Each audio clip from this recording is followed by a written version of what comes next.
Hello, my name is Nathan Carr. My company is VentorLux's, LLC. We're based in Phoenix City, Alabama, and our cornerstone product is the Soulis anti-pathogenic air disinfection system. Soulis is a standalone product engineered to kill airborne pathogens quickly, effectively, and safely. The CDC, Center for Disease Control, estimates that 2 million patients suffer with healthcare-associated infections in the U.S. every year, with nearly 90,000 of those patients dying. This ranks HAI as the 5th leading cause of death in the United States, acute care hospitals. 1 out of every 25 people that walks into a hospital walks out with something they didn't walk in with, and it's not good. In the past 20 years, the overall incidence of HAIs in hospitals has grown 36%. HAIs kill more people in the U.S. than AIDS, breast cancer, and auto accidents combined. Most HAIs are thought to be preventable. The overall direct cost of HAI to hospitals in the United States ranges from $28 billion to $45 billion annually. The central objective of hospitals is optimizing patient care. Reducing HAIs will optimize the quality of patient care, save money, and reduce overall health costs. Within the past year, the U.S. Health and Human Services published a National Action Plan to prevent healthcare-associated illnesses, Roadmap to Elimination, in which they state that HAIs are a primary cause for a rise in healthcare costs. The national HAI expense is over 1% of the revenue brought in by the healthcare system. 1% of Alabama's healthcare revenue is $550 million annually. VentorLux can cut the occurrence of HAIs by approximately 20%. This would save Alabama at least $110 million annually. By moving airborne pathogens through UVC light, the Soulis system begins disinfecting the air instantaneously. This is referred to as ultraviolet germicidal irradiation and is a disinfection method that uses shortwave ultraviolet light to inactivate microorganisms by mutating their DNA. This leaves them unable to perform vital cellular functions such as reproduction. UVC light from the sun is blocked by the ozone layer and does not reach the Earth's surface. The Soulis can produce strong enough UVC light in circulating air to make it unhospitable environments for microorganisms such as bacteria, viruses, molds, protozoa, and yeasts. And this is all of them. This isn't singled out flus. This isn't a guess by doctors saying what flu is going to be for the year. This is all flu. The inner walls of the Soulis system are lined with aluminum, so it reflects UVC light, increasing the intensity. VentorLux is the only company offering an air disinfecting device that processes more than 100 cubic feet per minute. The Soulis system can disinfect 520 CFM per minute. The Soulis effectively treats all air in a room. The straight line airflow by the turbine enhances the circulation of air in the room. UVC light wands and lamps are only effective within close range. Competitors in the market are mostly mercury-based products that offer surface disinfection only. The manufacture of mercury-based UVC products will be outlawed in 2020. The industry is scrambling to find out what the alternative is. The Soulis system utilizes new LED technology. UVC LEDs are not in wide use right now because 95% of the energy that is generated is turned into heat. And the industry cannot figure out how to sink the heat. The effectiveness of LEDs decreases as its thermal environment increases. Currently, UVC LEDs are producing too much heat to maintain a suitable thermal environment. When LEDs get too hot, they burn out. The Soulis system allows fast-moving, room temperature air to wick by the LEDs. An application that is found to be proving to be successful is water purification. This involves running water over the LEDs and removing the heat soon after it is generated. The Soulis system moves enough air with velocity over the LEDs that the heat is comparable to moving water. Our experiments have shown that the airflow keeps our LEDs at the temperature of surrounding conditioned environments, meaning between 68 and 72 degrees in most spaces that are conditioned. East Alabama Medical Center in Valley, Alabama is already interested in the Soulis and is awaiting test results. Also, the Department of Defense wants to do their own independent testing on Soulis after verification of positive results. The hospital market is ready, and we have a third-party microbiologist and alpha testing site at Lanier Hospital. With positive results, we also have a purchase commitment from St. Francis Hospital in Columbus, Georgia, and expect uptake to be quick in the hospital marketplace. We are prepared to scale up marketing and production to meet high levels of demand. Drew Barwick is my CEO, and now Drew's going to tell you about how we're going to form this into a thriving corporation. Hello, everybody. Hey, my name is Drew Barwick. I'm the CEO of VentorLux's, and our first step to success is getting positive results for the Soulis. And epidemiologists in the area say that if we can kill 1% of airborne pathogens, they will purchase Soulis's for their hospitals. And by our calculations, we're going to be able to kill 90 to 99% of pathogens per hour.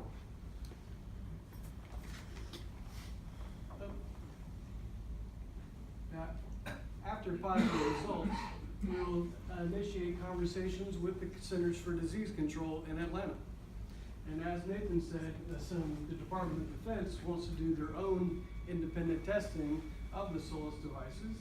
And while we're waiting on their testing to come in, we're going to contact some group purchasing organizations that focus on hospitals.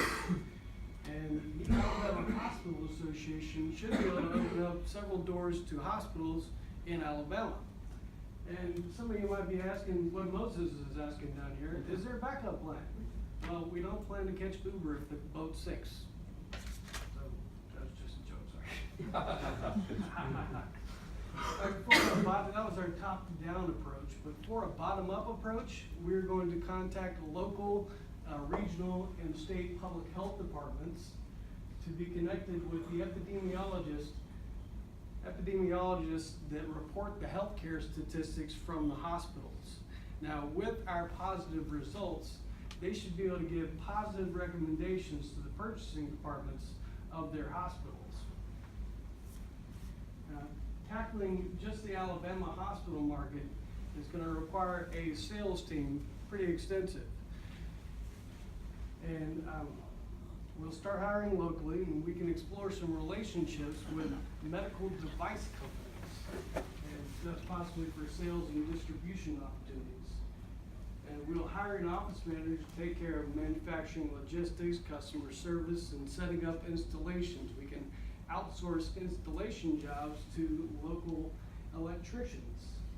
Now, our sales team, we're going to have them focus on hospitals. We know that's not our entire market, because our market spans education, athletic facilities, government facilities, transportation, and airports. If we can get in the airports, that'd be huge. That might end the transmission of diseases across countries. So many applications.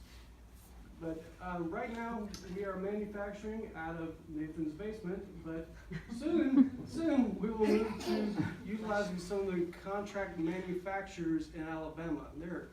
I found 30 or so that focus on CNC milling, and that's exactly what we need. And there's all in Alabama. We're going to try to keep things local as much as we can. Keep things in the state of Alabama. We're going to grow regionally, expand gradually until building a factory makes sense. We're planning on building a factory in Phoenix City eventually, but we don't want to make that capital investment right now. We're going to control that risk. We're going to outsource to contract manufacturers. That involves paying out per piece for a set level of production, but eventually building a factory will make sense when we gain sufficient market share. Now, after we build a manufacturing facility in Alabama, we'll need to hire production staff, supervising, and other management. And by that time, employees will have already been recruited for functions like accounting, human resources, sales, and that sort of thing. Now, to expand our market, one day we plan to leverage affiliate networks online. Now, these networks post sales and marketing opportunities online to recruit individuals to join as affiliates. And there is a medical device niche among the affiliate networks. This would effectively crowdsource our sales force.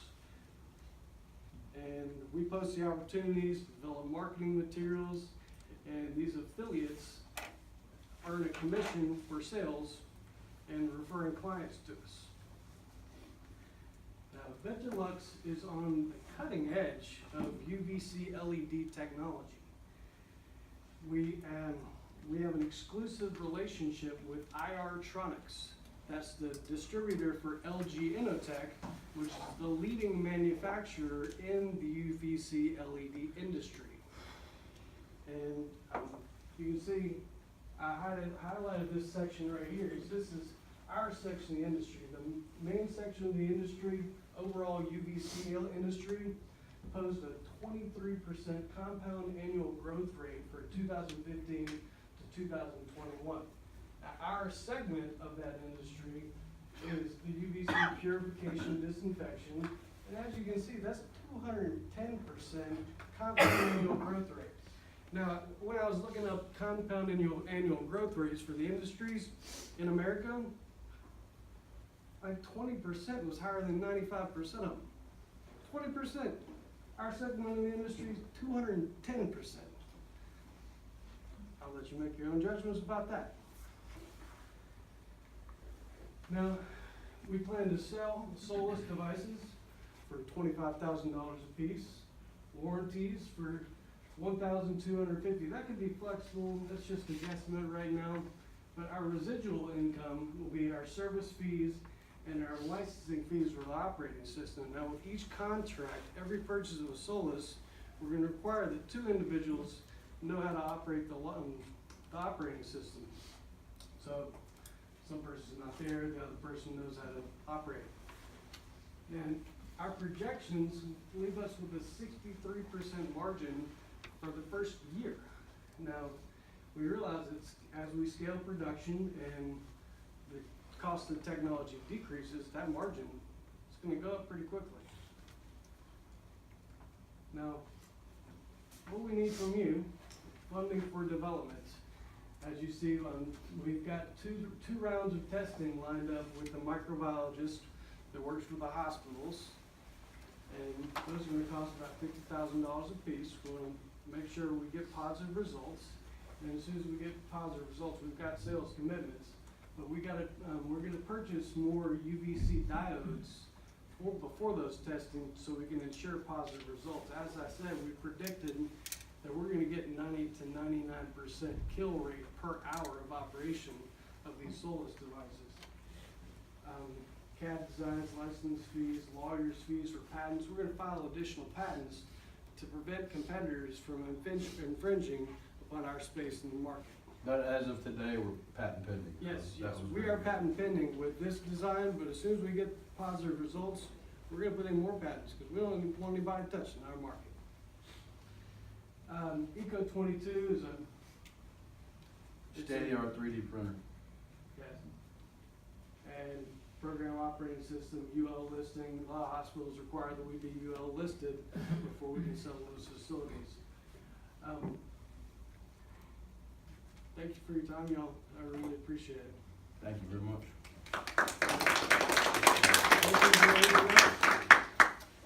I'm ready for questions. Yes, sir. What happens if you don't get positive results? There's no way that we can't, because all of what we've done is, so LED UVC light is profound. It is known to kill. So and there is a dosage for UV light, and it is, what the dosage is micro watts per centimeter squared, per second divided by centimeter squared. So we know that machine right there produces 680,000 microwatts of UVC light.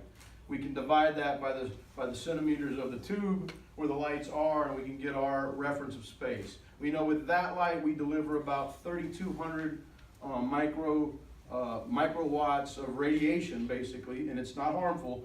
Only in direct line of sight, but that is developed so you can't even see the light when it's on. You see a purple glow out of it, but that's not harmful at all. So, and these are mounted in the ceiling. These are mounted away from direct line of sight, so there's no liability in that for that. So we know right now that with this device we can kill flu in an hour, every flu, because the flu is 7,100 microwatts per second, centimeter squared. We're producing about 36 with this one. This is 17 milliwatt diodes. LG Innotek is giving us some 100 milliwatt diodes. So we're raising the power times 7. So our newest fan will have 8 million microwatts per square inch, which equals about It has 8 million overall, which will equal about 62,000 microwatts per centimeter squared per second. So we're way over the threshold for killing flus and bacteria. We're into now killing molds. Molds are the most difficult of the pathogens to kill. They have a very thick jacket, so you have to put more power on them to kill them. But because we recirculate, that recirculates the air in a room about 30 to 45 times an hour. So every time that you pass an organism through the UV light, you want to go back to that slide, you can see that if we go back and we see every time you pass an organism through the UV light, it creates these dimers, okay? Every single time. So every time a mold would go through, it would disintegrate it piece by piece by piece. You know, So research shows that the effects of the UVC light on pathogens is cumulative. They don't regenerate very swiftly at all. So every time they go through, they get tore up a little bit more until they can't reproduce anymore. Is that a prototype? Is it just this model you got standing? that is a prototype. Fortunately, I have a 3D print lab, so we're able to produce these. And Does it function? Can you yes, turn sir. it on? I wish I could right now. I left my remote control at home. So this currently does have the UV light in the back. This is the light right here. This is the power core. The UVs are mounted to that power core. As you see in the inside, there's aluminum because UV's perfect reflector is aluminum. This is the driver that drives the LED lights. It's all driven on DC power. So this light runs for less than an amp. All right, if I'm in a hospital, Yes, sir. I got multiple operating rooms, Yes, I've got different floors, I've got intensive care units, I've got general. Where do I put that? First of all, we're gonna start with the surgical units. Most hospitals are designed, I worked in maintenance for a hospital for years. My father was a doctor, so I followed him around for years also. Most surgical units in hospitals are designed almost in a donut, where you have an interior room with all your supplies. You have your interior set of rooms that work off of that supply room, and then you have an exterior donut that has outside rooms that work. So you don't want airflow in a surgical suite. But we do want anti-pathogenic airflow in all the hallways and all the storage areas. And let me give you a great example of a storage area. And to answer your question real direct is we know the first floor, and there are surgical suites, ICU, the cath lab, and the renal dialysis unit. And the common denominator in all those are intravenous needles. And what we have is you have packages of these needles. They sit on top of a shelf. You get a piece of skin that gets a Mars on it, some SARS, whatever some bad boy is on it, and it lights on that bag. If that bag doesn't get properly disposed of or washed before it goes into surgery, that's how these things get All affected. right, so what's the coverage area? Whatever's. 500 square feet Assuming there are no walls. per fan. Yes, sir. Well, they blow into each other. On hallways, they're going to blow to each other. Every 30 feet, you would have a Soulis unit. So this would go for, same thing for hospital, same thing for airports. How many would St. Francis want to purchase? Right now, we're taking initially 30. We've had talks with the medical center also in Columbus, and they're looking at 40. If we can, and so when Are they mounted in the ceiling? or yes, sir, on we the hang, ground? we hang these right from the ceiling. The power source is 110, so it's a very common power source for them. We're not really looking as far as money saving. We're not concerned about money saving. We're concerned about saving lives. This is a money saving device also. That fan only costs about 15 cents to run per day, which lowers HVAC costs. But outside of that realm, what we're concentrating on for this product is life saving. That's what we want. So if your results are good, St. Francis is going to purchase 30. Yes, sir. And I used to work at St. Francis Hospital. My father was actually on the wall at St. Francis Hospital. So through those relationships, I've built with the epidemiologist. I can't say the word. Okay. Epidemiologist at St. Francis. I know fairly well. I had a sit-down conversation with him about 2 weeks ago. We were trying to figure out what the exact numbers were that would cross the threshold of them saying yes. And I asked him if we could prove that we could kill 3% an hour of pathogens, of viruses and bacteria specifically, would that be enough? And he said, Nathan, if you could kill 3% a day, it would be better than the 0% that we can kill right now. So you don't really have any competition, this is a new concept. There is no such thing as an air disinfection system in the world.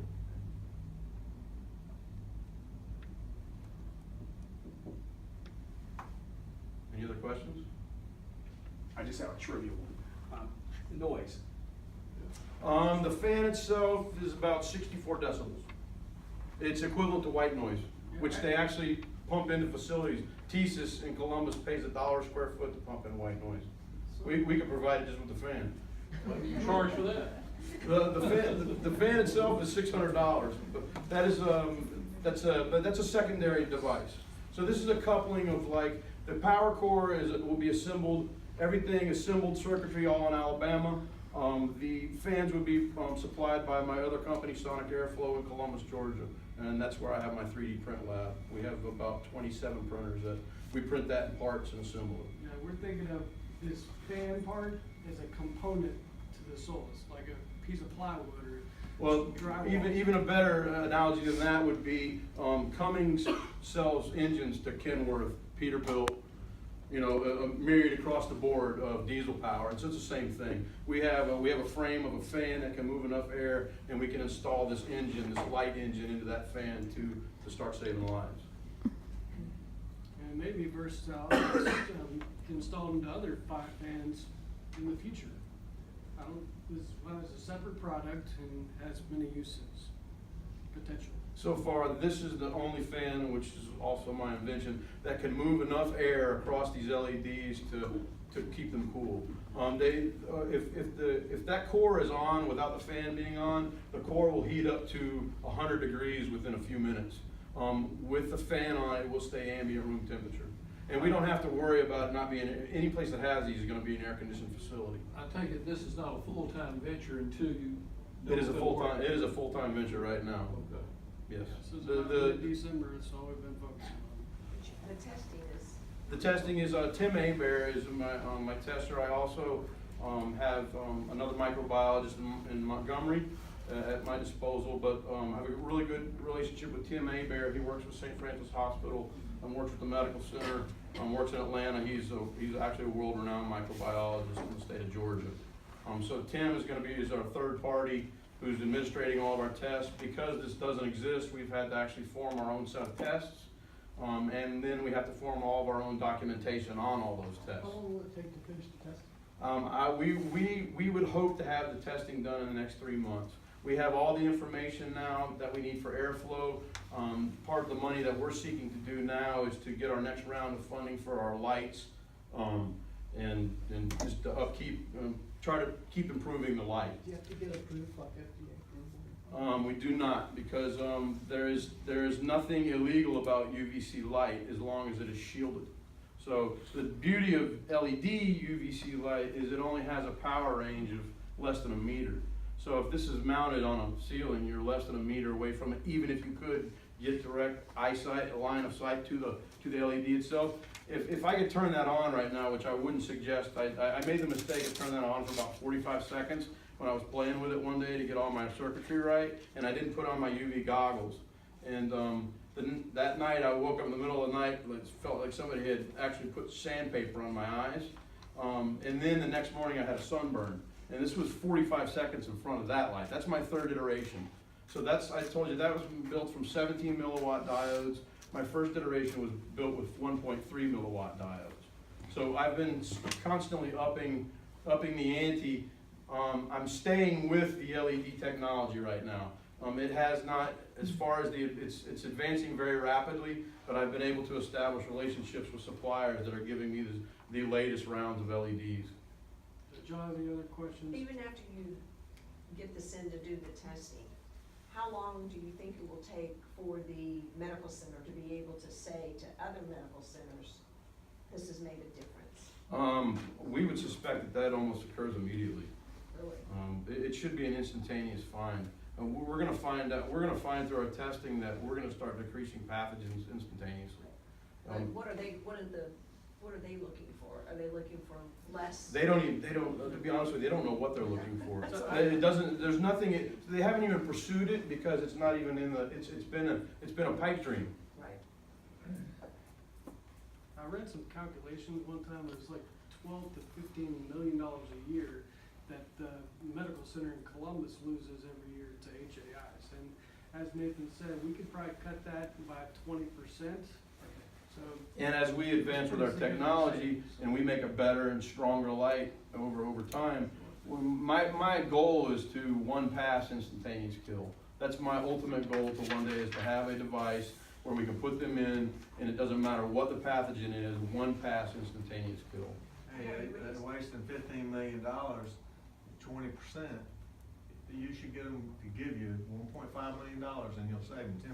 That's You right. either buy this or give me a percentage of what we That's sell. right. That's what I like. So, well, you know, in the past, with the sonic airflow in my air device, my catch line has always been, I believe we have a device that costs you more not to have than to have, and we definitely know that's the case with this. It definitely costs you way more money not to have this device than to have the device. Now, have you raised money, other money? We are not. We haven't raised. I've actually done that. We've done that for about $4,000. Do you have any debt? No. So we're looking for $250,000. That's what we would like to for our first round of funding. We believe that that's you know what we're doing and where it can go is bigger than Apple or Microsoft or any of those other guys could ever really think of. yeah, as Nathan said, the healthcare industry just in the United States is $3 trillion annually. It's actually $3.3 trillion. And I ran some calculations on what HAIs are out of that, what percentage, because a few years back it was $28 billion to $46 billion annually lost due to HAIs, and percentage of that 3.3 trillion is like 1.1 to 1.3%. We rounded it down to 1%. Yeah, so we rounded it down. And that stat that I gave you about 1 in 25 people walking into a hospital, walking out with something really bad, the rest of the world's 1 in 10. All right, guys, thank you Thank you. very much.